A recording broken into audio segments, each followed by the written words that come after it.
Good afternoon from the GoLocal Live Navigant Credit Union Broadcast Center here in a very sunny, very warm Providence. I am happy about that. I think I made a mistake though in wearing the jacket today in the studio, but I had to show off my wine pin because my wine pin coincides obviously with what our segment is about today. We are going to be talking about celebrating National Wine Day. 2 days from today, the 25th of May, is one of my favorite food, quote unquote, food holidays, National Wine Day. So because the show's Wednesday, we're preparing for this celebration, which will happen on Friday. All of my guests today are wine enthusiasts, have been in the industry for quite some time. All have got great things for us to taste and try and talk about, and I'm excited to have all of them. My first guest who will be joining me in just a few seconds via Skype is Miro Takala from Trentadue and Miro Cellars in Sonoma. So I'm excited to talk to him. We were just chatting before we got live about the weather out there, so I'll be going live with him in just a second. I have Jamie Puckett from Eataly, Boston, who I love Eataly. I was just in the New York one, 4 weeks ago. So Jamie's here. She's actually from Providence, went to school here, so I'm anxious to talk to her and hear about the programs that she's now doing over there. Then I have Jessica from the Savory Grape, who will be my third guest. Jessica joined us probably 3-4 months ago, but she's got a lot of exciting things happening at her shop. She's got some new winemakers coming in. She sells Miro's products, which I'm excited for, and that's how we were able to connect. So I thank her and Van. I got to give Van a nice shout out because he helped arrange it. And my last guest, who is this very shy person who will be joining me, is Armando Biseglia from Zuma, Trattoria Zuma, up on Federal Hill. Now, Armando's come on a couple times in the past. He's always got something interesting to say, and Zuma has added some new features in the wine world. So both Armando and Jessica are going to be my guests and talking about pairing up some things and what you can do this coming Friday to help celebrate this wonderful holiday. So wonderful guest list, great things to talk about. I've already got some wines on the table, and with that, I'd like to welcome in Miro. Miro, thanks for joining me. Thanks for having me. Absolutely. So we were going back and forth on email. We had a couple different phone calls. Jessica and Van got this together, and both of them were swearing by how wonderful your wines are, both at Trentadue and at your own cellars. And I have to say, I already opened one bottle that I brought in. I had to start on the Chardonnay. It's nice and warm, so I figured I had to start on the Chardonnay. And it's beautiful. Nice. So we'll get into your wines in a second to get to these celebrations, but I'm really fascinated by your background. You came to Napa and Sonoma from Bulgaria, correct? That's correct. So tell us a little bit about that and how you got started in this crazy industry. Well, it's a long story, but in a nutshell, I wanted to be a doctor, but then I met a girl, and she didn't want to go to med school, so then I stayed at this agronomy school and got a degree in viticulture and enology. And back in 1990, when you guys probably know the communism collapsed and things got much easier to travel, right. We were invited to participate in an exchange program in the wine business in the United States. And I was one of the lucky 7 that we qualify to get into that program. And that's how I ended up in Napa for about a month, and then back in Sonoma, and that I've been here since. So you've been here since 1990 for that program? 1990. It was furnished by Future Farmers of America International. Really? And yes, my internship was with Dry Creek Vineyards. I started as an intern. 9 years later, I left as a assistant winemaker. And in 1999, I started as a head winemaker here at Trentadue. In 2002, 2003, I started Miro Cellars. And I'm still doing the same thing, pretty much. So you went from being an intern from a program that brought you over to being an assistant winemaker to now being the winemaker, having your own winery, all in 27, 28 years? That's right, yeah. That's pretty impressive for someone that wanted to be a doctor originally. I know. Hey, you know what? In some way, I'm not sorry that I did not become a doctor, but now I see a lot of doctors that are enjoying my product. I guess I need some way to vent some stress. I'm sure you probably have a lot of doctors that wish they followed your path. Yeah. So there's a lot of those too, yeah. Yeah, and I'm sure we can get a lot of them to become investors, which is a great thing. Help Napa and Sonoma grow even more. So correct. This has become, in this 27, 28 years, this has become an incredible passion of yours that you've been able to do. And your wines, both at Trentadue and at Miro Cellars, have become world-renowned, lots of awards. I was reading up that when you launched Miro Cellars, you were winning awards like with your first vintages that you released.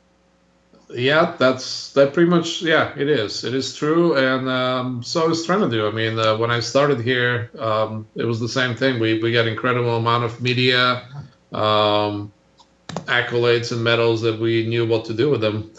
That's fantastic. So do us a favor, and for both vineyards, can you kind of paint us a verbal visual of where the vineyards are located, the size and scope of them? Okay. Um, Trentadue is located just about 4 miles north of Hillsburg, and it's off Highway 101, Okay. which is kind of the main artery that connects wine country all the way to San Francisco. So we're about 80 miles up north from San Francisco. And also, Sonoma County is a very long, stretchy county that goes from the ocean all the way inland, bordering with Napa Valley. So we are the most north end of Sonoma County in a valley called Alexander Valley. Across the highway from us is a very famous film producer, Mr. Coppola.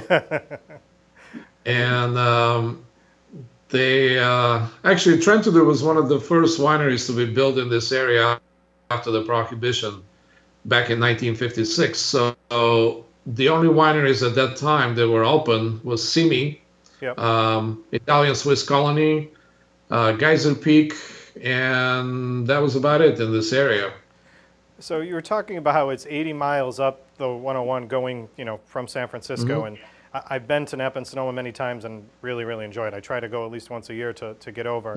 And it's amazing to me, and we were joking earlier about the climate, it's amazing to me that once you leave San Francisco, the temperature can go up 10 to 15 degrees going into Napa, then go into Sonoma, and the temperature could go down 5 or 10 degrees. The climates in that area are just amazing to me. It is amazing, and that's one of the things that makes this area so desirable and also so well suited to growing grapes, because the temperatures at daytime, diurnal temperature changes are extremely important for growing high quality grapes. There are no coincidences. Just because the names of Napa, doesn't matter how much marketing you put into something, if the product is not there, obviously it's not going to work. Absolutely. So that proximity to the ocean, the flow of cold air and fog. Right now it's noon here, and we still have fog from the ocean hanging out there. Wow. And at night gets cool, and at daytime the temperature can soar up to 100 and some degrees, and then about 5-6 hours later it's going to drop down to 60 or 65. That's amazing to me. So it's a great drinking climate. It always gets cool at night. You don't need air conditioning. That is perfect. That is a great drinking climate. So where is Miro in location to Trentadue? Miro, I actually make the wines as a what they call custom crush client, and I'm my own client. Okay. And I source the grapes from Miro all over, mostly Sonoma County. All right. The Miro motto is very simple: so many vineyards, so little time. Okay. So I kind of cherry pick little blocks from here and there, make a little bit of wine that keeps me kind of excited. Trentadue, it's all estate. So there's a great thing about working with estate. There's no surprises. There's a lot of consistency, and there's just a small incremental changes that we do to the vineyards. But with Miro, I just let it rip, and I buy vineyards from everywhere for very various reasons: topology, geography, vineyard management, style, all of these things that make me choose one vineyard or the other. So basically, you're not sleeping. Not much. There's no memories while you sleep, so what's the point? I like that. So in talking about this and celebrating National Wine Day, which is coming up this Friday, like I said, one of my favorite holidays, Van was nice enough to arrange to have 3 of your wines brought in from the L'Astoria side. And I couldn't wait. I had to open up the Chardonnay because it was amazing. And if I'm reading correctly, this is more or less allocated, right? This is only a specific amount of cases? Yeah, we only make a little bit of Chardonnay because in general we're a red winery, as you call it, and the Chardonnay is produced mostly to be sold directly from a tasting room, and a very few states will get a few cases here and there, and it's not going to be very much because part of the Trentadue business, it's also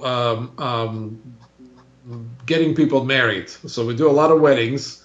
And automatically, a lot of this white wine, as you can imagine, it's purchased by Consumed on The premise at people the that events. correct. So it's Right. on premise here, and like I said, very few states will get a very limited allocation of this wine. So tell me about this Chardonnay because I'm going to have to drink some more while you tell us about it. I think this is one of my best Chardonnays that I've made here. The grapes are most of them actually. Most of them are coming from a vineyard that used to be owned by Murphy Good Okay. before Kendall Jackson purchased Murphy Good. So this is a block that they used to refer to as the Island Block, and very low yielding. It's an old clone that is called Wenti clone. The growers don't like it because it doesn't produce very much, but us winemakers, we love that clone. So tiny little berries, a lot of concentration of flavor. It was all barrel fermented, and it's partially true malolactic, which means it's not fully blown buttery. The butter is there, but it's not overpowering the rest Right. of the fruit. Also, there's still enough acidity left in it to keep it vibrant and powerful and fresh at the same time. So it's kind of in a way, it's kind of a crowd-pleasing Chardonnay. It can satisfy many palates. There's enough French oak in it to push it in that direction of being rich but not overly creamy, not flabby.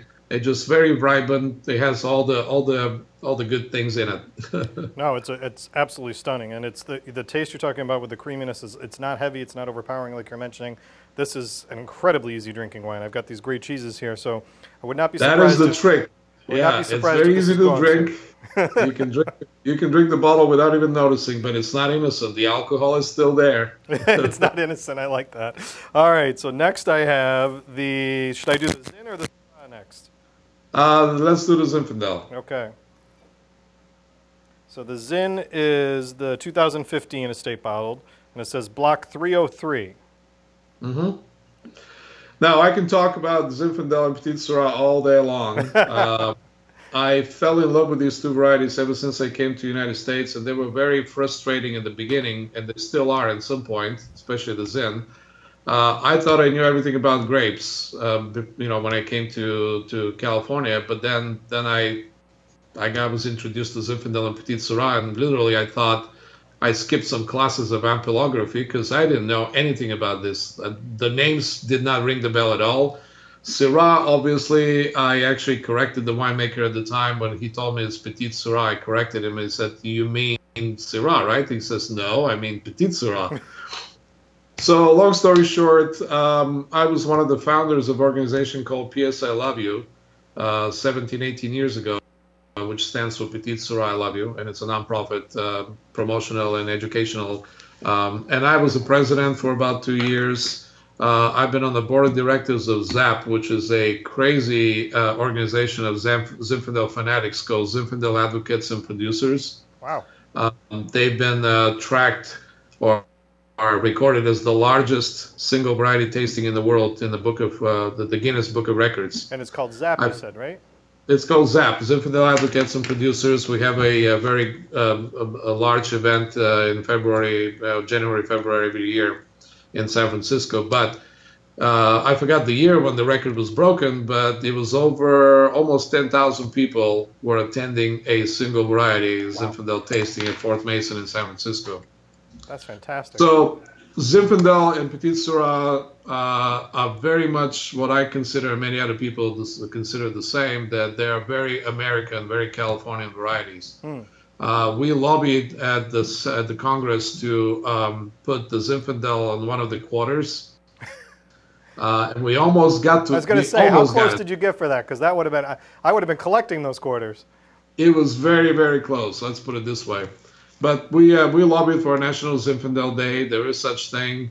I mean, like all the grapes that we enjoy now, they all came from Europe at one time or another. Right, but Zinfandel and Petit Syrah have really embraced the climate of California, and they've become, especially Petit Syrah, there is no other country in the world that grows that much of it or that well. Same thing with Zinfandel. Zinfandel adapted California from all appellations, and it's just a fantastic variety. Well, I got to tell you, if you go for the coin again and you're going to go for the National Day, I want to be a part of that, so you got to contact the social media because I will help you achieve that in a big way. This Zinfandel is absolutely fantastic. I'm going to get to the Petite Sirah before I let you go. But Miro, answer this for me, is that you've been in this and you basically grew up in this. I mean, in the 27, 28 years that you've been doing this, over that time, you've honed your skills, you've been a part of a lot of great things. I had references that people were giving to me that you're kind of become the Robert Mondavi, but of Sonoma. Education at Trentadue, has it been a big part of what you're doing? I know that you host wonderful events, and I saw fantastic pictures of how gorgeous the vineyards are and the things you can do there, but how, you're talking about these associations that you're part of. How big is that education component to you? Education as far as mine? Yeah, as far as educating the consumer.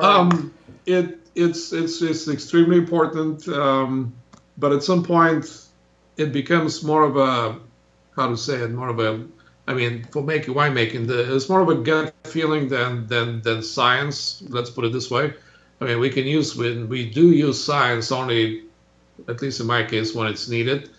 As far as educating the consumers, I mean, this country, it's incredible in many different ways. And since I've been here, not that I've done any about that, but for the last 20 years since I've been here, there have been incredible growth as far as wine consumption, wine understanding, the mythology about it, the intimidation factor. It's pretty much gone. And the fact that the United States became the #1 wine consuming country in the world is just incredible. For a very short period of time. We still has a lot to be desired as far as how much wine is consumed per capita, but we are the largest volume of wine consuming country in the world. So if we catch up with the rest of the civilized countries that consume about 10 times more, even more, than the average U.S. citizen, sky's the limit. I mean, we simply cannot make enough wine to satisfy the domestic market if everybody catches up with the consumption of, say, France or Italy or Spain. Right. So right now we're about maybe 1.5 to 2 cases per person per capita per year, which is... I'm way beyond that. Oh, I know. Everybody I know is contributing big time, but... All right, well, I want to thank you very much for making the time. I know that it's the middle of your workday over there and you guys have got a lot going on. Your season's just starting, but I hope that you get to do some celebrating yourself on Friday to celebrate National Wine Day.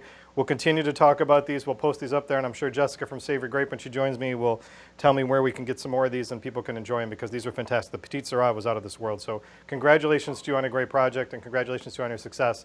Thank you for making the time to join us today, Miro. Thank you, and cheers. Cheers. All right, so we are going to take a very short pause, and we're going to transition to get Jamie in here from Eataly. So give us just 1 second. We'll be right with you.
All right, so we are back. My sound was cut just so we could transition from going from Miro to the lovely Jamie. Thank you for making the time to be here today. Yes, I really appreciate it. Great to see you. See you too. So Jamie and I have had a history of being able to talk back and forth. She has a great following. She's been really involved in things in Providence in the past.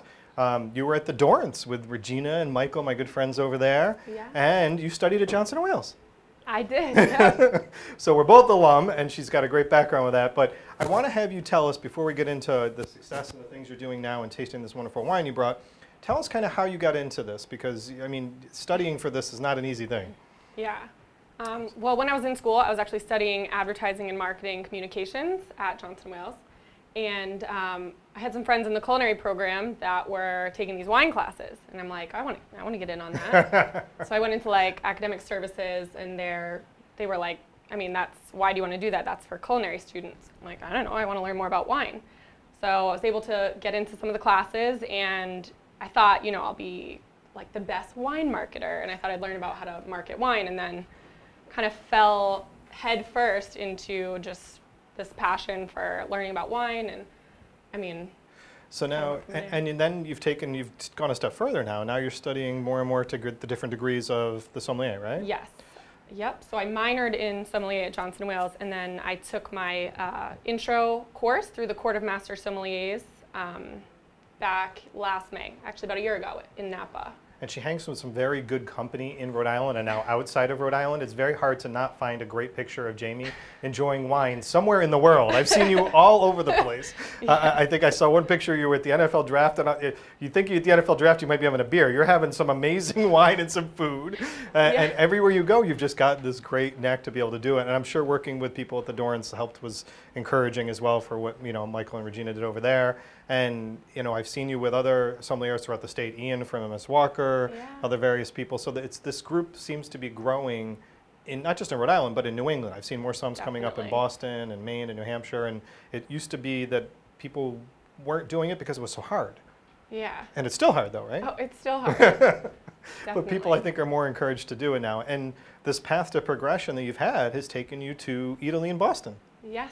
So tell us what's going on at Eataly, because that place, the one in Boston, I feel like I'm there every month. In New York, I was just there last month. Oh, awesome. And Lydia Bostanich has been on the show, and she loves talking about it. When she came on, we were talking about the opening in LA, because it had been open in just, I think, a week when she joined me. Awesome. So kind of tell us what you're doing at Eataly and what's happening over there. Fill us in on, because it's Terra, right? Am I saying it right? Yes. Okay. So tell us what you're doing. Yeah. So for those of you who haven't heard of Eataly before, it's basically an Italian marketplace, all things Italian. I work at the Boston location. It's originated in Italy, a lot of locations throughout Europe, and this is the third location in the United States. So my job is the beverage educator, so it's a really fun position. I basically train the staff we have 4 restaurants, to make sure that they know what they're talking about and are comfortable suggesting wine to their tables. And we also have a cooking school. I know Chef Donna has been on here before. She's wonderful. I am very lucky to work very closely with her in the cooking school. So we do different format classes. We have 1-hour classes. Those are called Sip and Savors. So that's beverage focused. So I have the awesome opportunity to teach those. We do things like, a few weeks ago we did Italian rosés. And so we tasted through a bunch of different Italian rosés, and everyone got the opportunity to kind of learn a little bit more about how wine is made. And we often do a collaboration with one of the other departments in the store. So within Eataly, there are 4 restaurants, but also several quick service restaurants. And there's a meat department, a seafood department.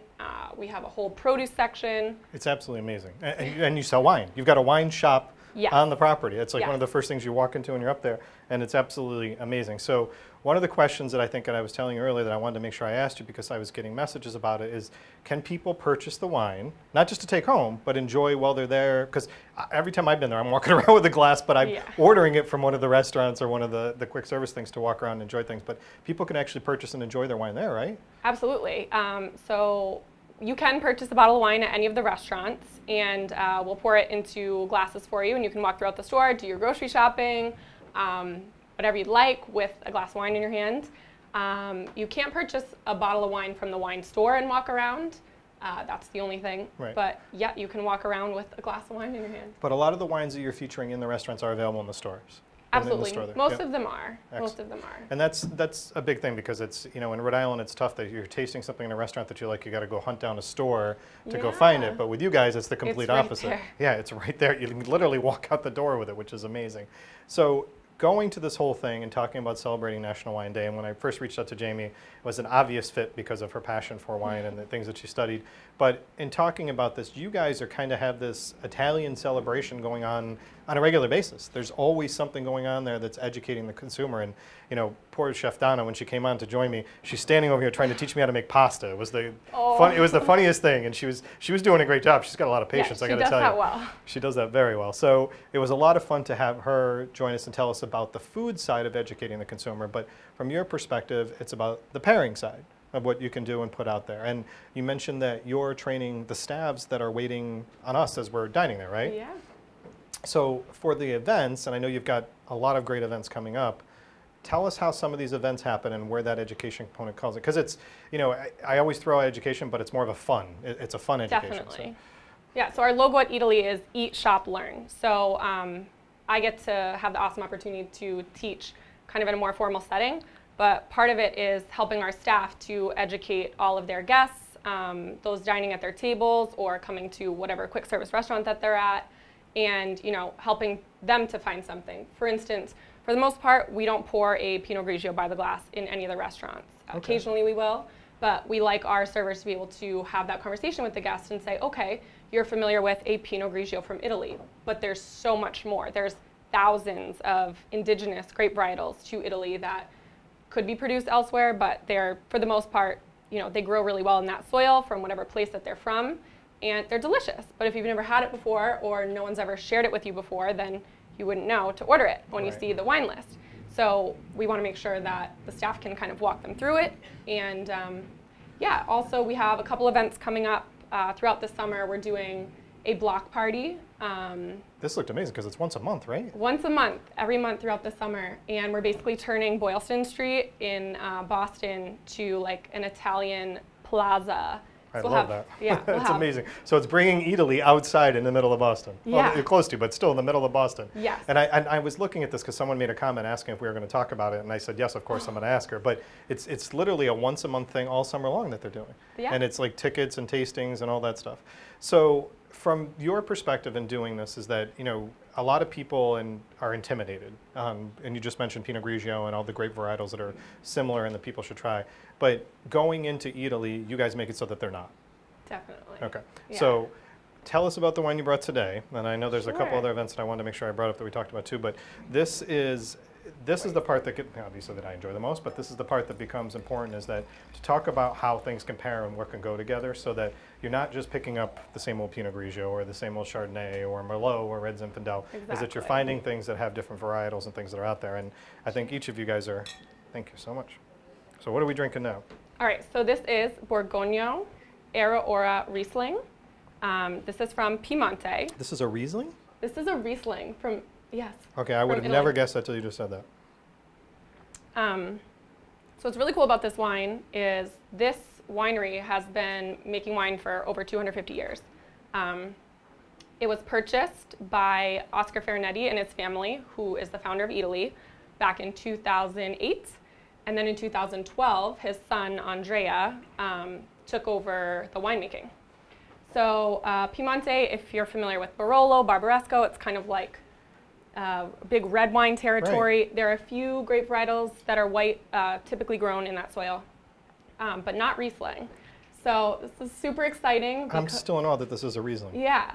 So Andrea, the winemaker, he wanted to kind of bring the winemaking style into the next generation. And so it's called Era Ora, which means it was time. I like that. Yeah, it's like a little ode to. Okay, so normally when I think Rieslings, I think overpowering with fruit, but still refreshing. This is actually drier than the average Riesling that I've had. Yeah, so there's no residual sugar here. It is vinified dry. It's delicious. I'm really, and this is going to go perfect with some of the cheeses. So talk to me about some of the pairings and things you do. Would you say that this would go with some of the cheeses that we have here today? Absolutely. But I think also this wine has quite a bit of structure to it. And part of that is because where it comes from, Piemonte means foot of the mountain. So it's at the foot of the Alps. And what you get in terms of the climate there is kind of this like tug of war between the really cold mornings, foggy, warm mornings, and then you get the Mediterranean influence the warmth kind of pulling back and forth at each other, and the grapes love their sun. This comes from really high elevation vineyards, so you also get that acidity retention, but it's very full body. The grapes are really able to ripen, and not much is done in the winery in terms of filtration, things like that, to kind of, it's really in its purest state. So when guests are joining you, and Eataly is always mobbed. Every time I've gone there, there's people all over the place. Yeah. No, seriously, it's a wonderful feeling to be in there. You feel the energy of almost really truly being in Italy. Definitely. In Italy. So these events, I know there's a wine dinner also coming up that I saw that's going on at Terra. You've got the summer events that are going on once a month. People can find all this information on Eataly's site, right? They go kind of like a microsite to be able to find what's going on in Boston. So when these are happening and they're there, are you one of the people that's out there and available to answer the questions and go through that with them and talk? Because what you're just talking about now, again, I'm in awe that this is a Riesling, number one, but number two, to be able to talk about what it pairs up and have people know that they can enjoy it beyond what they're tasting in Italy, to take it home. Definitely. For the wine dinners, which we do about every 6 weeks, it's a truly collaborative process between the awesome chefs that we have and then also the beverage team.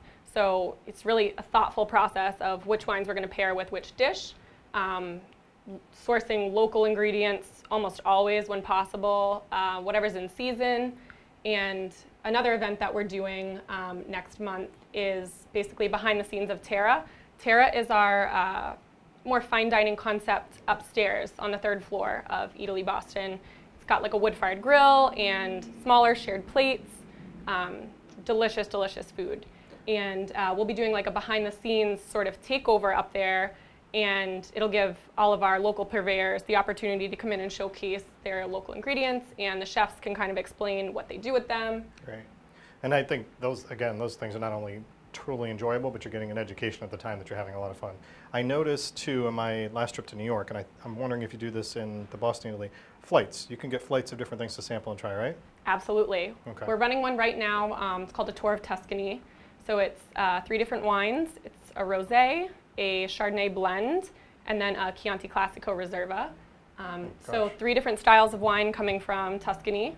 So that's pretty exciting. And that's awesome. So if you're going up Friday, if you're in Boston for Friday, celebrate National Wine Day, you can go by Eataly, try a flight. Jamie will find you some way or another. Just ask for it. That's what I do. And then Donna's up there as well, so you got to say hi to Donna. But is Donna involved in a lot of these different classes that are going on as well still? Yeah, so Donna is the chef for the cooking school. So she's in there for all the cooking classes. So we did a really fun one last night. It was an all-vegetarian class. So that was really cool to be able to pair awesome wines with this vegetarian cuisine. So finding some more biodynamic wines, something in its most natural state, not too much altered with. That's fantastic. Really I'm going to have to find an excuse to get Donna back up here. We've given her enough shout-outs now. So I know that you've got to get going back to another event with the amazing Jarvis Green, who was formerly with the New England Patriots, who was going to be joining me next month when we talk about some seafood. So I'll let you guys get going, but thank you for making the time today. Thank you. Cheers again. Thanks Have fun on for Friday celebrating. Yes. Thank you guys for coming in. All right.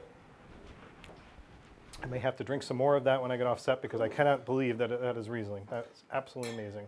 All right, so my next guest that I have to bring in is a friend that I love talking to. We've gotten together recently a few times, and I'm going to bring in Jessica from the Savory Grape, who was already prepping me for the amazing thing that she'd bring in because of the summer going. So if Jessica's ready, I'm going to bring her over, and I'm going to sneak a piece of cheese while I'm doing this because I think I need to keep myself fed and hydrated. All right. Hi, Jess. Hi, how are you? As I'm scarfing down cheese Good here. to see you. You too. Joe. Thanks for coming in. Nice to see you. You too. Where would you like these? We can put these Here? right here. We're Show gonna them off. do them in this order. Okay. Hey, Dan. Hi. Dan is Thank filling you. in for Taylor, so he's going to get a couple shout-outs today. Taylor gets the Wednesday off. All right. So So sorry the label's a little messed up. look at that. Nah, don't worry about it. People aren't going to worry about that at all. So Jess was Couldn't wait teasing me. to have these with you. Aww.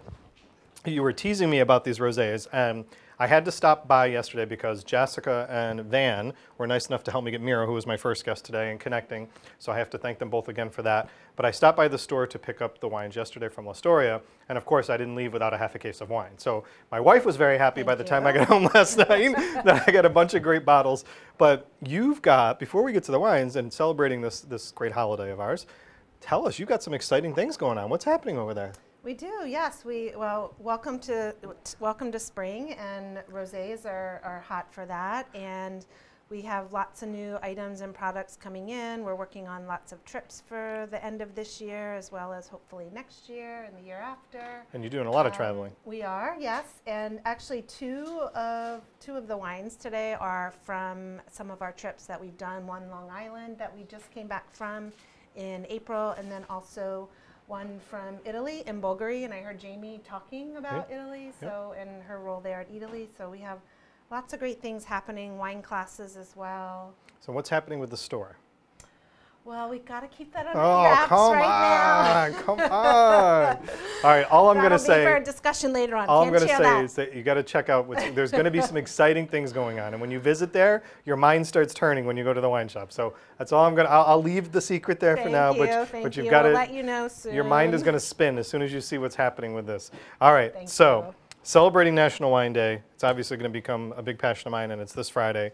These are what start out the season, but you just mentioned that one of them is from Italy, right? Yes, yes. So kind of as you walk us through, tell us about that, because you don't, in my mind, you hear about rosés that are mostly from California. You don't hear and think about them being international, other than maybe France here and there. Yeah. So when we're doing this, I've been talking about people getting educated and understanding it, but also thinking about what they compare it with. And it's not, from my mind, this is enjoyed all summer long, not just the start of the spring, right? Right, exactly, exactly. And I think rosés are the perfect wine to enjoy with food. And really a rosé is a light red. So it's made from red grapes. When you, and talk about educating, a lot of people don't know this. I just did an event last night telling people about the juice that comes out of grapes is clear. So 95% of the juice, when you press a grape, the juice is actually clear. But what makes the color is the skins of the grapes. So when the skin of the grape sits with the juice of the wine, it becomes the color that it is. And the reason rosé is pink is not because they add something, but it's because the skins of the grapes are sitting with the must, the unfermented juice, for a very short period of time, sometimes just an hour, sometimes a couple hours. So usually the darker the color is because of more skin contact with the grapes. Right. Also because of the grape itself. So the grape itself will dictate the color of the wine too. So I'm just going to add a silly part to this. If you're a goofball like me and a wine enthusiast and you play Wine Wars, that question's in Wine Wars, and I've won that, just for the record. So we often do just throwing that out there. Take notes. Just throwing that out there. It's good to learn these things for all these great reasons while you're enjoying it, but also if you're playing a game, you can kick somebody's butt like I did the other day. All right, so where are we going to? Oh my God, it was fun. So all right. We have 4 different rosés from all different regions, and like you said, Italy is not known for rosé, and actually. People who live in Italy, the winemakers, friends that I have in Italy, they don't actually think of rosé as this top quality wine like we do here in the US. So it's a little bit different. But the rosé that we brought today from Italy is from Bulgari, from a property called Tenuta Argentiera, and it's one of the properties that we actually go visit on our wine tours. So unlike other parts of Tuscany, so Bulgari is in Tuscany, and unlike other parts, the Bulgari region grows Bordeaux grape varietals. So Cabernet Sauvignon, Merlot, Cabernet Franc, unlike the other areas that grow Sangiovese. Right. So this area is really unique in that the rosé coming from this area is made from those grapes and not Sangiovese. So it's a little bit fuller, a little richer, still all stainless steel fermented. And rosés are great with charcuterie, cheese. Rick has this awesome cheese plate. Thanks to my friends at Roma. I got to give them a big shout out. Thank you, Dominic, Chef Dominic, for giving me the cheese. I need it. So I don't know, well, that's obviously mozzarella. Mozzarella, we got Asiago, we got Gruyere, we got this Asiago right here. Oh, Asiago, yes. So Asiago would be great with the Italian one. Argentiera, yeah, and it's slightly chilled, so it's not really cold. Okay. That's another little tidbit when Are we starting with that one? Or do you want to start with a different one? Let's, why don't you go ahead and just try that one since we were talking about it, and then we can go through the flight. Usually I start lighter to darker. I'm messing her up. Just since we are chatting about it, he can have whatever he wants. I'm messing her up. I mean the Asiago. I'm messing you up. I'm sorry. Go ahead, Jess. So to talk about some of the other rosés, and I love this one. It's from Bridge Lane, which is a small producer in Long Island. Long Island is a great wine producing region on the East Coast. It's a cool climate, so rosé wines as well as white wines, Sauvignon Blanc, Pinot Gris, Riesling, Gewürztraminer, those styles of grapes, Pinot Blanc, do really well in Long Island because of the climate. And Bridge Lane was one of the properties we went to visit when we were in Long Island just about a month ago. And then, what did you think of that That's one? amazing. Absolutely amazing. I hope if you didn't like it, you no, would say and it went you perfectly. liked No, it. it's amazing, and it went perfectly with the Asiago. Like, look at it. Good. And 2 sips. rosé is great because it usually has a high level of acid, and acid is great for pairing with fatty foods as well as cheese, cutting through the protein and the fat in the cheese. So before we get to the next one of the questions that I had that someone asked me to ask you was that they said they love drinking rosé with seafood. Is that a faux pas they asked, or is it a normal thing because they said they just enjoy it? No, rosé is great with seafood. I think it depends too on the type of seafood. Rosé is a lighter style wine, but it is made from a red grape, so you have to just balance what are the components in the wine, what are the flavors in the wine, the minerality, the acidity, but it goes great with shellfish. I love it with paella. Yeah. Lobster too, depending on how the lobster is cooked. I wouldn't do lobster and drawn butter with a rosé. Yeah, it'd be a little heavier. Yeah, and also, you know, I might shy away from something like a swordfish, which is really meaty and fatty. And usually you need something like a Chardonnay that's oaked to go with something like that. So lighter style seafood.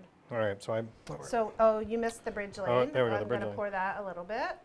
And Thank you. Bridge Lane Rosé is all unoaked as well. They are all stainless steel fermented.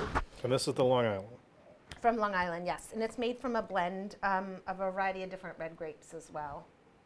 And I love this. The color on this is, like if you look Yeah. going down the row how you have them here, that's the lightest color, but Yep. that has got a beautiful finish. Yeah. And the color doesn't always dictate sort of the amount of fruit inside. It can be really deceiving Right. at times. No, that is fantastic. And Long Island for a long time now has been up and coming. I'd say, like, in my opinion, the last decade. I went there 4 years ago and visited 5 vineyards in one day. I was just there for a day and went to 5 vineyards. It's a beautiful area, and it's about an hour and a half to 2 hours outside of New York City. It's easy to get to. From Rhode Island, it's really easy to get to. You just take the ferry over and then rent a car or Uber.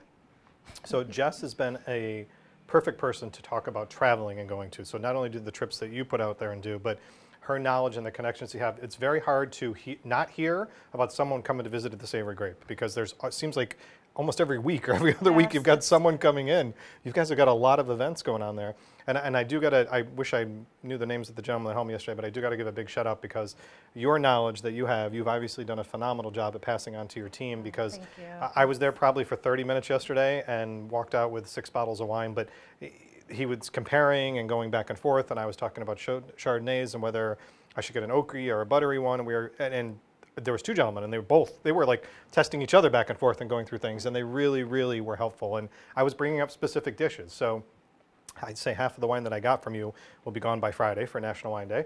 So it was, that's what I was asking. Is I was saying, I'm going to be cooking this week, and I'll be going through this. And these guys were knowledgeable. And beyond your expertise, this is the type of stuff that you need to look for when you're learning about it. And thank you for training your team to be able to do that, because it's all about education and finding things that you like and developing your palate in a non-stuffy, non-intimidating way.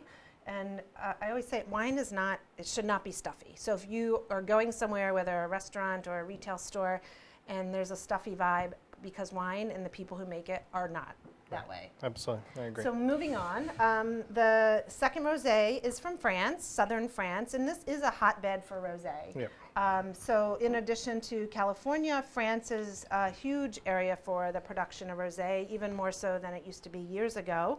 Aliccio is made from Grenache and Syrah from a tiny little property, and we actually had the importer at the Savory Grape last week for a tasting, and it's all organic as well. The aromas on this are unbelievable. This is beautiful.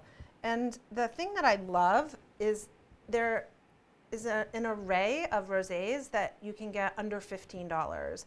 And I think everything here except maybe the Bridge Lane, which is just over $15, is under $15. Really? Yeah. This is extraordinary. I mean, I've liked them all, and the Italian one I probably will be partial to, but this is extraordinary. This I have to have a little. Please join me. Yes, this has been, we ordered a lot of this directly a couple months ago, and we're almost, cheers. I think we only have about 5 bottles left of So get over there. Friday's your day. Get over there today. A couple hundred bottles that we brought in. It's yummy. So beyond the rosés, and I know where country I'm today, the stuff that you have coming in, you had an incredible Italian selection. I was looking at things that were Australian. I'd left with a couple Australian wines.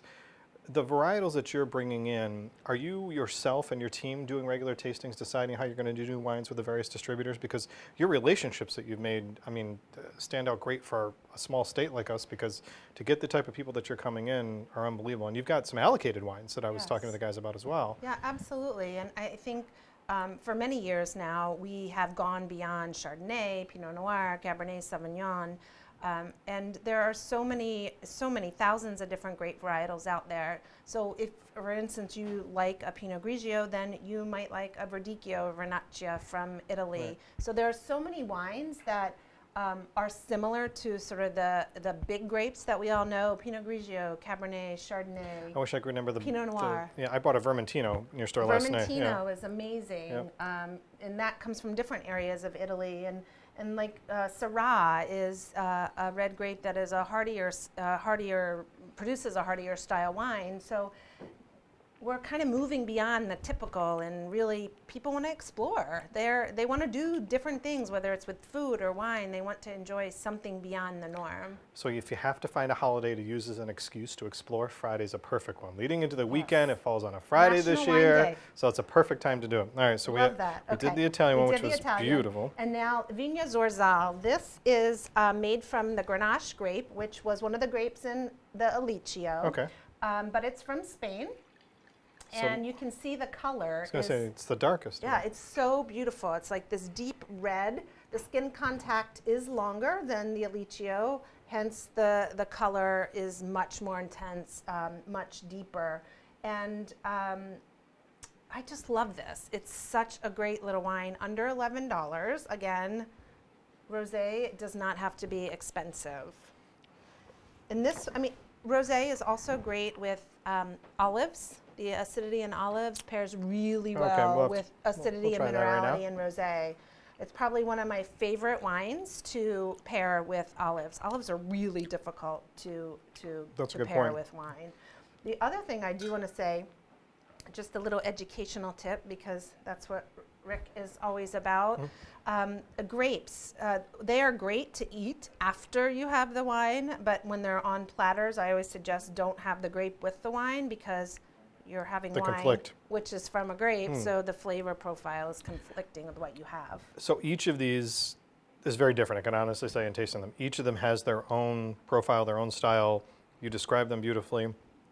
One of the other things that I want to put out there, and I've got some good friends of mine that we actually had a bottle of rosé last night, is that rosé is not a woman's drink. And I only put that out there from the education standpoint, is that for a guy to be able to enjoy these, you're enjoying the palate, you're enjoying the dish they're going with, you're enjoying the company you're with, but all of these are so different, and I've become partial to the Italian one already, but all of these are so different in the profile that anyone can sit there and enjoy these. And it's almost, to me, like, you know, people used to talk about in the past that it used to go like white Zinfandel, then Pinot Grigio for beginner wines, like people that are just trying out. This, to me, would be a great way to start out for anyone. Absolutely, and they're not sweet, and just like Rick said, there is this misnomer that rosés are sweet, they're white Zin, and they're for women, but they're not. And it's really an entry to pairing for the summer. You know, who wants to have, well, a lot of people, but I don't want to have a big heavy Cabernet in the summer or Amarone. I want to have something lighter, and with grilled foods and salads. And I mean, I find men and women drinking rosé, so it's not just for women. Perfect. Well, thank you for making the time to come in today. I know you have a lot going on. I know you're traveling this weekend, right? Going out away? This weekend I'm going away, yes. We have a guest coming tonight at the store, a wine author, but if you're planning for the weekend, which is a great thing to do, not just for the holiday, but of course National Wine Day, stop in to see her, because the store is amazing, her team is great, and they will take great care of you. I'm probably going to be drinking more of this Italian one when I get off. That means he wants to keep the Italian. The Italian one, yeah. You can have them all. Because that one I'm going to be trying. Jess, thanks for making the time. I really appreciate it. Safe travels this weekend, okay? Okay. And we'll get together again soon, Sounds you and I good. for sure. Thank you. All right, Dan, you got to help me get some of this out of here, because I have to bring in my shyest guest of all next. And I'll save these for you. Thank you. You're awesome. No, you can take that one there. Yep. All right. So, you know, he's been on, I think this will be his probably third visit with me in a year and a half. So I'm going to bring in Armando. He's probably the shyest guest that I've ever brought on. You know, he doesn't like to talk. I have to prod him. So, you know, you'll notice that right when he comes in. Armando, are you ready? Yeah, I'm ready. He's ready. I'm very shy. You're very shy. And he's even got glasses. No, I want to show you something because you know me. I come prepared for just See about how the volume of the room automatically goes up when he comes in? Go ahead. You want to? We've got a lot of stuff. Hi, Ricky. How are you? Oh, we got a pizza. Look at this. Okay, so Ricky, which side? You said this side, right? Whoa, beautiful. Look at this. Look at that. Okay, and then obviously we have to throw that because I have to All do right, something. let me take this. I have to do something. Hold on. Look at this. Oh, he's got to do some skill here. Okay, this Armando likes to wear his general manager's chef coat when he does this. He does. And he does dump behind the line and cook. So. And this is the best part. This is a fantastic olive oil that I know this is going to sound really, you know, touche, but I only use olive oils for my wineries that we do a lot of work with. Mastro Berardino being one of them. This is a Soleon, which is a olive oil that is absolutely fantastic. I'll let you, here, smell this. Smell the bottle because... I was smelling as you're pouring it. I know it hit the basil, but I was smelling it still as you're pouring it. All right, so you can do the talking. I'm going to open your special bottle. I can do the talking. Right. So I have to say that Armando has, he's not shy on social media either. The other night, he was a true gentleman and was showing some of my guests that are going to be here next week. Yolenis, a restaurant that opened just down the street here, a great new Greek restaurant. The two of the owners and I have become good friends, and we were out on the hill, and Armando did an Italian wine tasting. So I have to tell you, it goes back to me always talking about in this various segments about the camaraderie of the restaurants in the state of Rhode Island and the bringing people together. And I want to, again, thank you personally for your hospitality the night. It was a fantastic Bacchus tasting. met Bacchus. Bacchus, He knows what I mean by that. So now, you know, Armando, if you've been watching and following him on social media, it's a treat. You need to do it. Is that he now has Bacchus. I have right Bacchus under right here. Right there. Yes. So we were joking around how Armando is now the Bacchus of Federal Hill. The Bacchus of the Hill. The Bacchus of the Hill. Ah. Love that sound. So always, I wanted to bring something.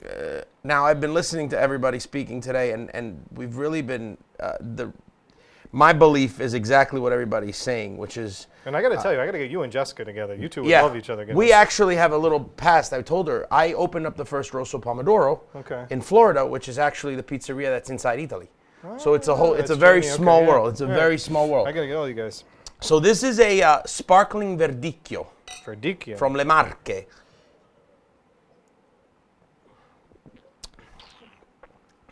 Sparkling wines are just, yeah, that's just good. This is something you can enjoy all summer. All summer. It's dry. It's big. If you're a fan of crisp white wines that are not very light, this is a way to go. Now I will say, we always talk about this. I love reds as much as I love whites, as much as I love sparklings. But the sparkling wines for me, the last year and a half, 2 years of my life, have really kind of become a very big part of my wine drinking. And I just think it's a wine that can really drink with anything. So in talking about your wine drinking, so you've kind of, your passion has evolved. It's really, really evolved over the last, I'd say even year, right? Year, yeah. So you just recently went to Italy.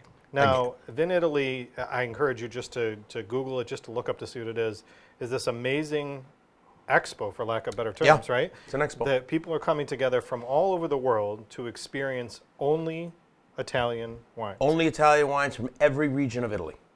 Now, this is the second year you went? This is my second year that I went, yes. So, again, if you follow Armando on social media like I do, you would see the amazing pictures of the places that he went with his girlfriend, Gabby, and Gabrielle. Sorry. No, that's okay. We call her Gabby. It's okay. Is that the pictures were unbelievable. And similar to Jessica that was just in here from the Savory Grape, your experiences and the connections you made have brought things back to Rhode Island that wouldn't normally be here, in my opinion.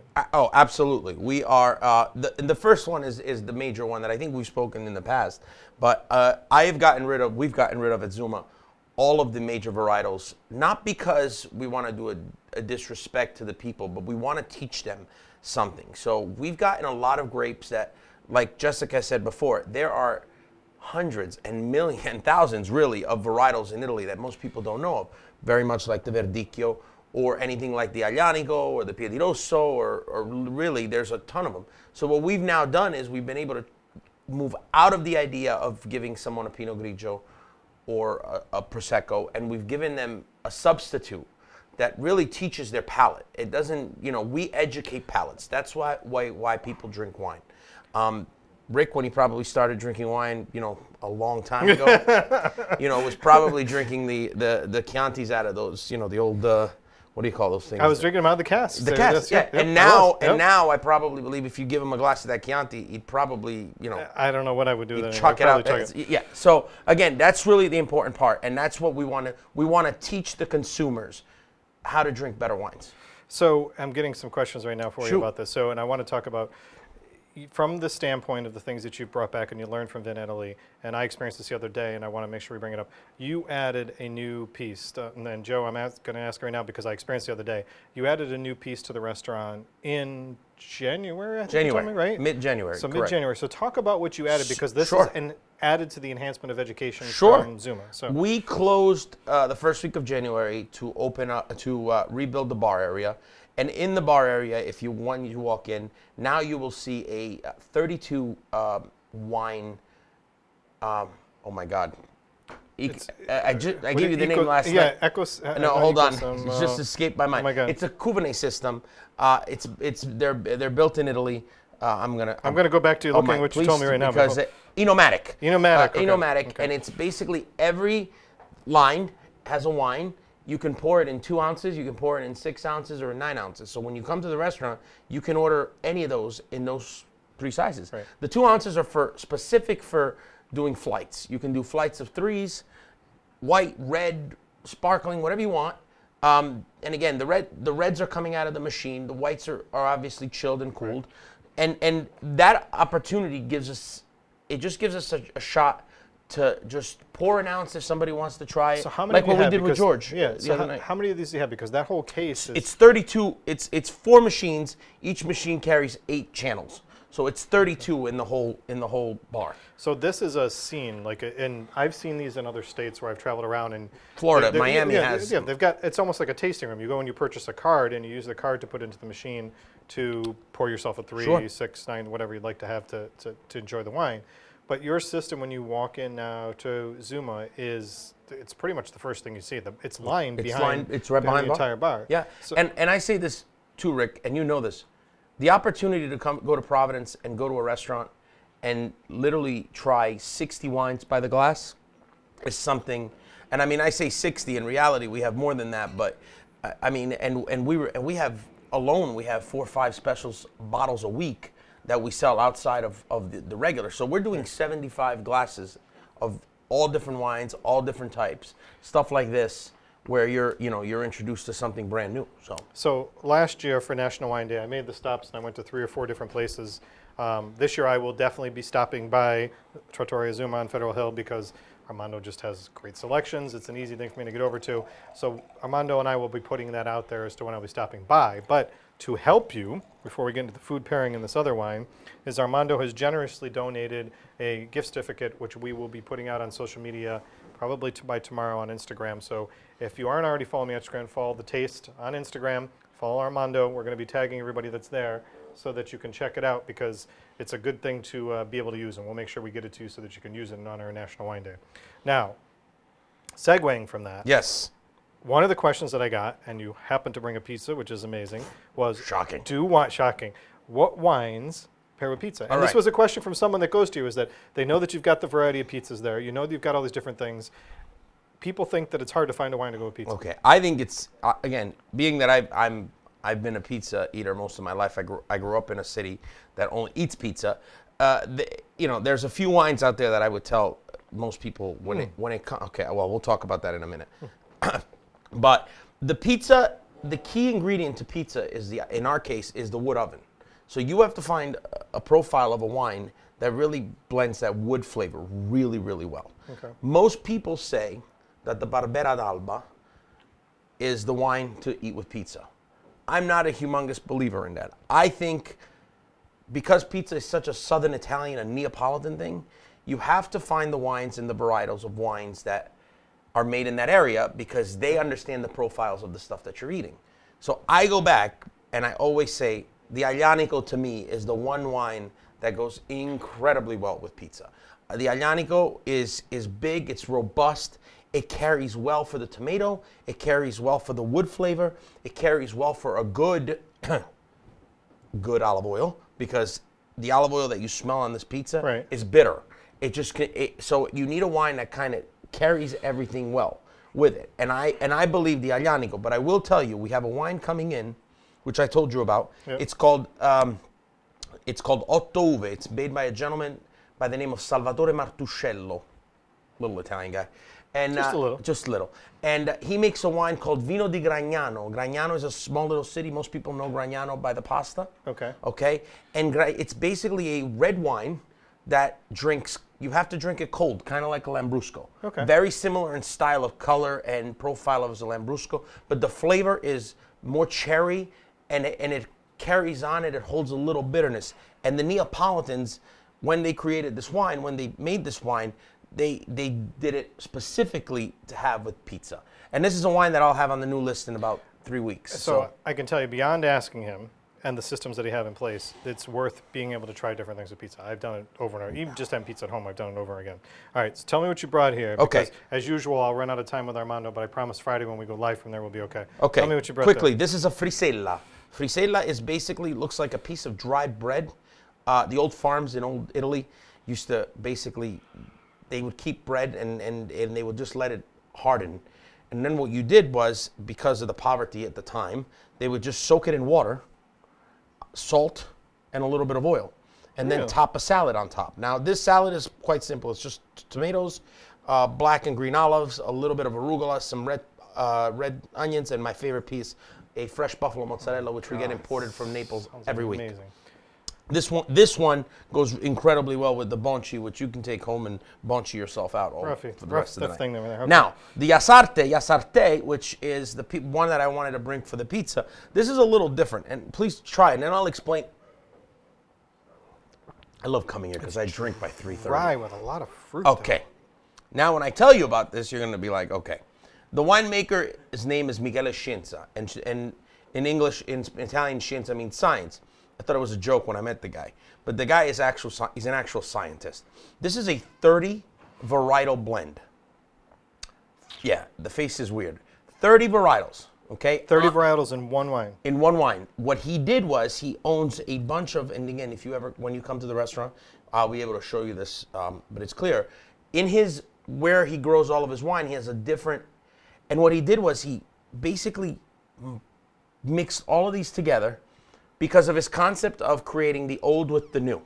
Somebody just, I'm making an announcement between Armando's 30 things here. No, I'm not giving the gift certificate away now. Stop instant messaging me, people. I'm going to give it away on Instagram. Okay. So but I've never heard. Neither did I. Okay, so good. See, I interrupted him for a good reason. I've never heard of 30 varietals. Neither did I. And this is why, and this is where, you said before, what did I learn in Italy? Yeah. And I think the two major things that really came to me in Italy this time around, the first one is 30% of most wineries in the next 10 years are going to become biologici, organic. Okay. Okay. Yeah. And we're going to be the first ones to bring in 3 wines from Abruzzo that are actually vegan. Okay. And when I tell you that, you would never know the difference. But vegan wines, organic wines, a lot of these wineries are already organic, yeah. but they need to do a 3-4 year process before they can actually stamp the word organic behind the bottle. Okay. Everybody's going ecosystem So it's more like friendly. they got to come this classification to be able to get it to do it. Okay. And the second thing, and this is the big thing, and this is where Michele and the Yasarte are really important to me, is that, again, I go back generationally, and we've talked about this.